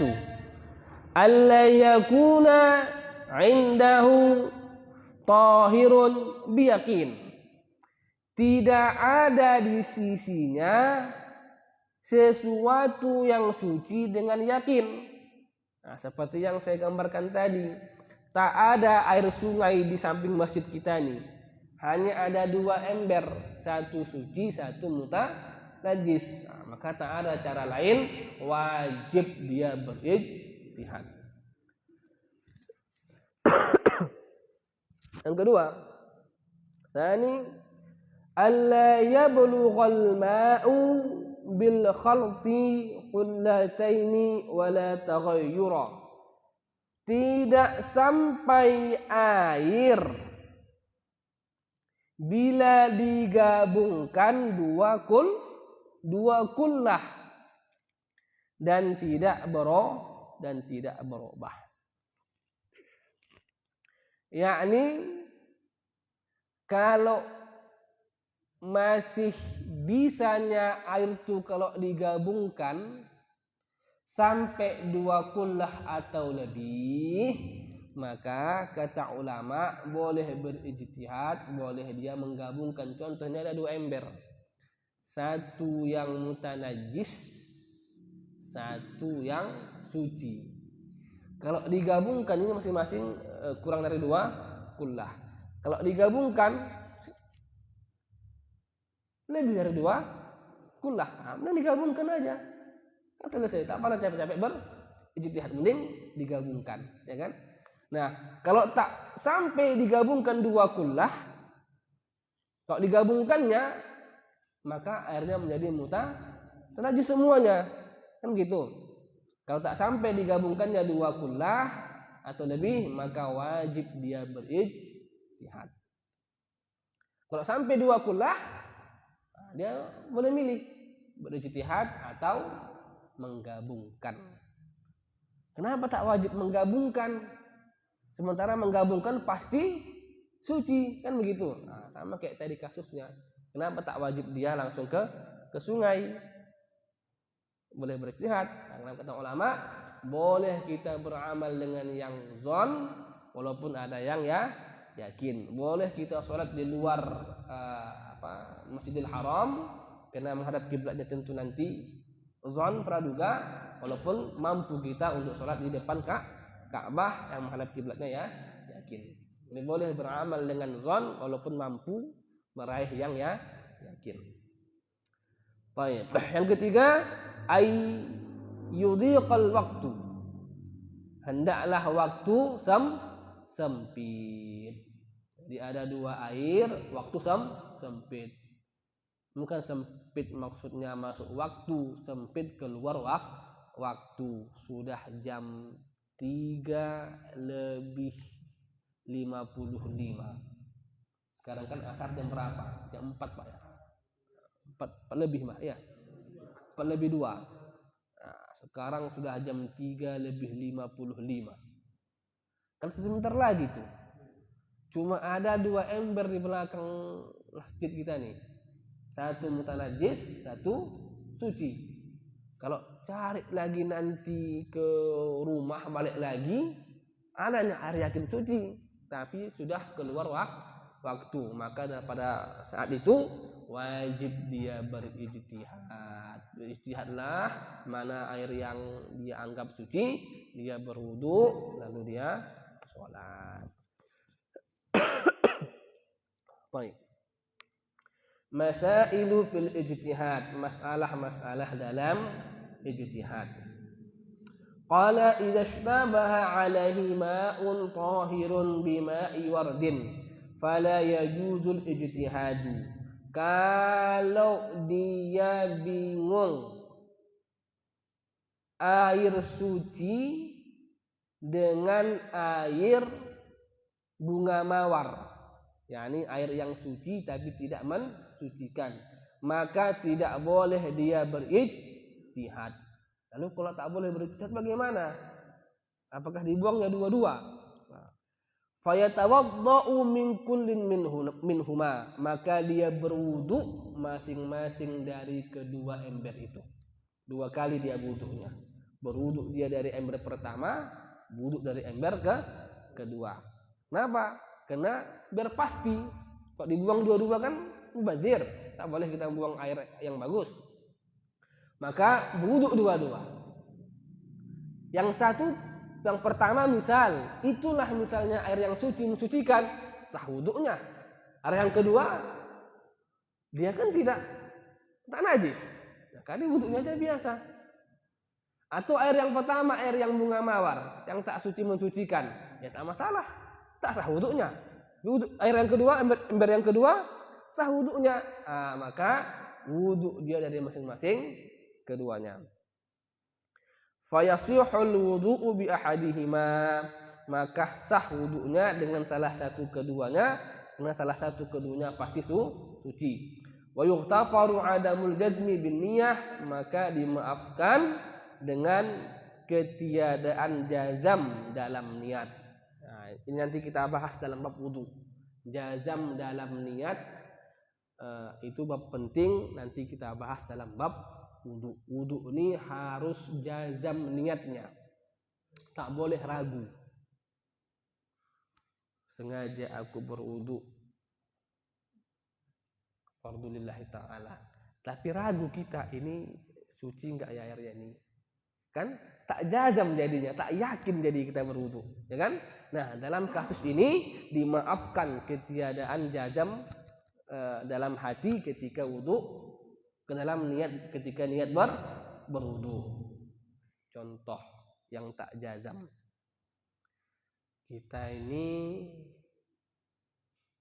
tadi wudu lalu lupa batal atau tidak, ya kan?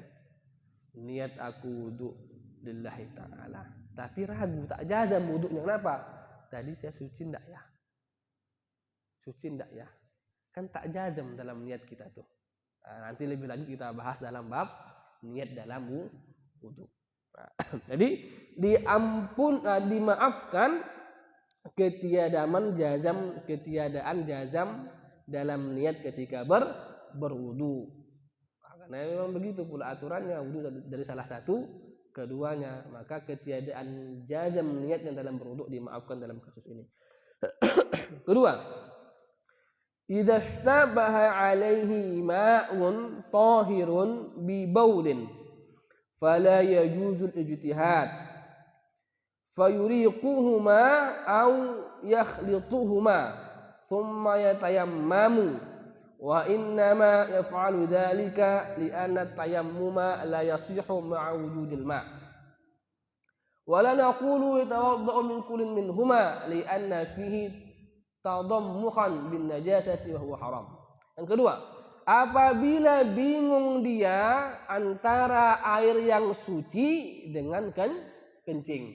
Nah, tadi kan air yang suci dan bunga mawar, yakni suci tapi tidak mensucikan. Berwuduk kedua-duanya. Ini air yang suci satu lagi air kencing yang asalnya najis. Memang asalnya najis bukan suci. Nah, maka tak boleh dia berijtihad. Lalu bagaimana? Fayuriquhuma, dibuangnya dua-dua. Dibuangnya dua-dua. Au yakhlituhuma, atau dicampurnya. Tak mau dia buang kan? Dicampurnya. Summa yatayammamu, baru dia bertayammum. Itu kalau tak ada lagi pula air kan. Dalam kondisi tadi wajib ijtihad, tak ada lagi air. Atau ada air sempit waktu, ya kan? Atau tak ada air karena kita masalah tayamum ini, tak ada air. Nah, ada dua ember air suci mensucikan, satu lagi air yang najis. Tak mungkin, tak boleh berijtihad karena asal salah satu yang dibingungi najis. Maka dibuangnya dua-dua, baru dia bertayamum. Karena kalau tak dibuangnya tak sah tayamumnya, karena tayamum itu syaratnya tidak ada air. Adanya air tuh, kenapa tayamum? Nah, dibuangnya air, setelah tak ada air, kenapa tayamum? Tahu ya? Nah, kalau dicampurnya berarti menjadi najis. Tak mungkin dia tayamum dengan air yang najis. Nah, tak mungkin bersuci dengan air yang najis, maka dia bertayamum. Tapi selama tak dicampurnya atau tak dibuangnya, tak boleh bertayamum. Ada air. Nah, sementara air itu bingung kita mana yang boleh dipakai bersuci. Baik. Sesungguhnya dia melakukan itu karena apa? Tapi air kencing tak mungkin dua-duanya. Nah, gitu kan? Baik. Yang ketiga, idza ishtabaha alaihi ina'an, kalau dia bingung terhadap dua wadah itu yang berisi air ya. Tsumma tabayyana lahu taharatu ahadihima bi'alamatin. Lalu jelaslah bagi dia bahwa salah satunya suci dengan tanda-tanda tertentu. Dia sudah berijtihad, inilah yang suci ini. Ista'malahu, maka dia menggunakan air yang dia anggap tadi suci. Wa sunnah lahu iraqatul akhar, sunnah baginya untuk membuang air yang lain. Nah, ini sudah ikutlah dia dengan ijtihadnya, sunnah baginya untuk membuang air yang lain. Fa idza lam yuridhu, kalau tidak dituangkannya, tak dibuangnya, wa dakhala waqtu sholatin ukhra, masuk waktu salat lain, wajib alaihil ijtihadu marratan ukhra, maka wajib baginya berijtihad sekali lagi. Walaupun sudah berwuduk dia dari ember yang sebelah kiri, tak dibuangnya ember yang sebelah kanan, sholat dia masuk waktu lain tengahnya, maka tak boleh langsung dia berwuduk dari ember sebelah kiri. Dia berijtihad lagi, diciumnya lagi. Betulnya nih tadi salah pula dari ijtihad yang pertama. Aku tanya. Fa idza wafaqa ijtihaduhu tsani lil awwali amila bihi. Apabila ijtihadnya yang kedua ini cocok atau sesuai dengan ijtihadnya yang pertama, maka beramallah dia dengan itu. Berwuduk lagi dia. Wa amma idza khalafahu fayuriquhuma. Kalau di ijtihadnya yang kedua berbeda dari ijtihadnya yang pertama, maka kedua-duanya dia buang. Nah, berarti tadi kasusnya berarti dua-duanya menjadi najis. Kan begitu. Ya kan? Yang satu dia berwuduk dari ember sebelah kiri, sholat dia. Masuk waktu sholat baru, ditengoknya air masih ada 2. Istihad lagi, rupanya betul yang kanan ini yang suci, yang kiri ini yang najis. Maka si dua-dua sudah dibuangnya lah dua-dua, baru dia bertayammum. Wa yusalli wa la i'adata alaihi. Lalu dia salat dan tak perlu dia mengulangi salatnya. Lalu bagaimana salatnya yang pertama? Salatnya yang pertama tak perlu diulang dan sah. Wala yanqudul ijtihadu tsani al-ijtihad al-awwala. Ijtihad yang kedua tidak dapat menggugurkan ijtihad yang pertama. Itu kaidah fikih. Al-ijtihadu la yunqadu bil ijtihad. Ijtihad tidak dapat digugurkan dengan ijtihad. Kena zon sama zon. Ya kan? Maka sama. Yang zon pertama tidak bisa menggugurkan zon yang kedua. Zon yang kedua tak bisa menggugurkan zon yang pertama. Sama Pak, kayak istri 1 sama istri 2 sama itu. Jangan kasih belanja istri pertama lebih banyak daripada istri kedua, kecuali tadi lawan zonni yakin. Contoh begini, datanglah bapak, ya kan, loh kenapa ini air ini berkurang, saya pakai wudhu Pak. Oh ini tadi baru saya ambil dari sini bangkai tikus katanya. Yakin kan? Ya kenapa? Yakin lah, kan itu ada huruf C-nya. C itu huruf saya yang menandai itu tandanya embernya. Ini saya yakin nih ember saya di sini tadi masuk bangkai tikus. Kalau begini wajib dia mengganti sholat yang pertama. Karena ya yakin, ya kan? Kalau sama-sama ijtihad tidak dapat menggugurkan ijtihad yang kedua atau yang pertama. Berarti dibuangnya air itu, dia sholat bertayammum, dia tidak mengulangi sholat yang pertama. Tapi sholat yang kedua itu, tergantung. Nanti kita bahas bab tayammum, kapan sholat tak wajib diulang ketika bertayammum, kapan sholat wajib diulang. Tapi soal yang pertama tak wajib diulang. Rabi', masalah yang keempat, yajibul ijtihadu 'alal basir in qadaru 'alaihi wa illa falahu taqlid. Wajib berijtihad bagi orang yang melihat apa dia mampu. Kalau dia tak mampu berijtihad, maka dia taklid, mengikuti. Contoh, ada 2 orang di masjid ini, ada 2 ember di belakang, si Haikal sama si Fitra, ya kan? Nah, 2 orang ini sama-sama melihat, maka mereka masing-masing wajib berijtihad. Rupanya si Fitra ini, mohon maafnya, buta warna, buta bau, buta rasa, tak tahu dia apa-apa. Misal. Maka si Fitra mengikuti si Haikal. Jadi kalau mereka masing-masing memiliki kemampuan berijtihad, maka dua-duanya berijtihad masing-masing. Jadi kalau salah satu tak pandai berijtihad, barulah boleh dia mengikuti kawan-kawannya. Beda, masing-masing mengamalkan ijtihadnya.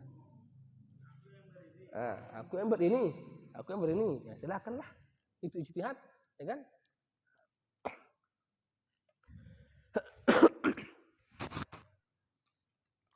Wa yajuzu lil a'ma al-qadiri wa la yajibu alaihi. Dan boleh berijtihad bagi orang yang buta. Boleh saja, namun tak wajib. Ballahu taqlid, melainkan dia boleh taklid. Jadi kalau dia buta, maka dia boleh juga berijtihad. Karena dia walaupun buta, dia memiliki perasa yang sempurna, hidung yang sempurna, pendengaran yang sempurna, maka dia boleh berijtihad. Tapi tak wajib karena dia tak memiliki penglihatan. Yang kelima, idza akhbara bitanajjusil mushtabahi fihi thiqatun. Kalau ada orang thiqah yang dapat dipercaya memberitahu mana yang mutanajis, wa bayyana sabab, dan menjelaskan apa sebab dia mutanajis, i'tamadahu, maka dia memegang ucapan orang yang thiqah itu, orang yang dapat dipercaya. Wa kadzalika idza kana faqihan, begitu pula apabila orang itu faqih, muwafiqan li mazhabihi, sama dengan mazhabnya, wa illam yubayyin sabab, walaupun tidak menerangkan sebab. Jadi ada dua ember di belakang, bingung kita mana yang mutanajis, mana yang suci. Datanglah bapak misalnya ahli fikih, dan mazhab bapak ini Syafi'i, sama dengan mazhab yang mau wudhu nih, Syafi'i juga. Pak bilang, jangan pakai ember sebelah kiri, itu mutanajis. Udah selesai. Bapak thiqah, dapat dipercaya, artinya tak sering berbohong, orangnya sholat, ramah, thiqah lah pula, ya kan? Maka tak pun pala dijelaskan sebabnya mutanajis, dapat dipercaya karena dia faqih. Tapi kalau dia tidak faqih, maka wajib dia ditanyakan, kenapa bapak bilang ini mutanajis? Oh, tadi kena nampak aku di situ semut berenang-berenang. Berarti kan tak mutanajis kalau semut, ya kan? Karena semut tidak merupakan semut adalah hewan yang tidak memiliki darah yang mengalir. Kan sudah kita bahas ini kaji lalu kan. Kalau ada bangkai jatuh ke air kurang dari 2 kula, rupanya bangkai ini tidak memiliki darah yang mengalir, maka dimaafkan. Itu kita bahas ini. Maka kalau dia tidak faqih, ditanya, kenapa bapak anggap ini mutanajis? Oh, kena begini-begini. Kalau betul pula alasannya itu, kita menimbang. Memang kalau cicak masuk, ya berarti mutanajis. Kalau semut, tak mutanajis. Jadi kita lah yang menimbang. Kalau dia faqih, tak pun pula ditanya alasan, dipegang ucapannya. Kalau dia tidak faqih, wajib ditanya alasan kenapa dia menganggap itu mutanajis. Baik. Saya kira sampai sini kaji kita pada malam hari yang mulia ini. Semoga bermanfaat. Apabila ada kata-kata kami yang menyinggung perasaan pada malam hari ini khususnya, mohon dimaafkan. Ambil yang baik, buang yang tak baik. Aqulu qouli hadza. Wassalamualaikum warahmatullahi wabarakatuh.